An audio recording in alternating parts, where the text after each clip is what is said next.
Alors pour moi, déjà, la définition d'impact, ça peut être économique, social ou environnemental, mais une entreprise à impact, c'est une entreprise qui va, avant, pendant ou après la production de son objet ou de son service, se soucier de ces différents aspects. Une entreprise à impact, c'est une entreprise qui prend conscience que son activité a un effet sur son environnement naturel et humain. Son organisation, son offre aussi, ses produits, ses services ont un impact. Et elle décide de placer ce sujet au cœur de son modèle. C'est une entreprise dont la finalité de l'action est vertueuse pour la société et pour la planète. Donc on ne parle pas des process, des processus, des modes d'action qui sont plus ou moins vertueuses et qui sont mesurés via la RSE. On parle vraiment de la finalité de l'activité de l'entreprise.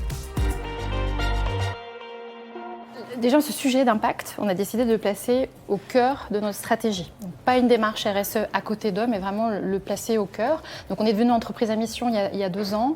Notre entreprise s'est fait accompagner, par exemple, par l'agence Tuvalu pour son bilan carbone. C'est notre 3e bilan carbone.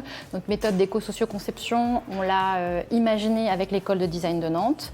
Et puis là, on est engagé dans un parcours de formation de 25 heures de l'ensemble de nos salariés avec Openland. Alors chez Instead, nous, on a décidé de développer un nouveau matériau alternatif aux panneaux de particules tel qu'on le connaît, fabriqué à partir des céréales issues du brassage de la bière. C'est-à-dire qu'on va venir se servir du sucre résiduel issu du brassage pour pouvoir fabriquer un matériau composé à 98% de matière naturelle. De ce fait, on limite l'utilisation de colle composé de formaldéhyde et on limite l'utilisation d'arbres pour la fabrication de ce genre de matériaux dérivés. Je ne vais pas parler d'une action en particulier, je vais parler de l'essence même de notre métier qui est d'objectiver, de quantifier et de donner une valeur aux impacts.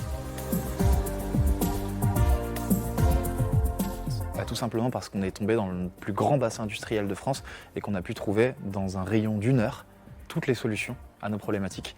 Et c'est ce qui nous a permis de se développer plus rapidement, localement et sereinement surtout.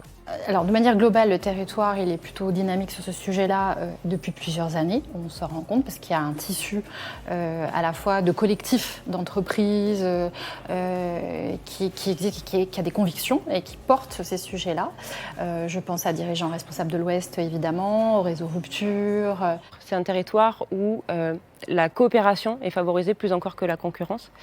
Et de ce point de vue-là, eh bien, évidemment, Nantes Saint-Nazaire favorise le développement durable. Ce n'est pas juste une déclaration de bonne intention, ce n'est pas juste un joli mot sur un site internet, le mot impact. Les acteurs sont prêts à faire cet exercice de vérité, d'évaluation de l'impact. Et quand on est prêt à mesurer son impact, eh bien, on a déjà un temps d'avance sur les sujets du développement durable.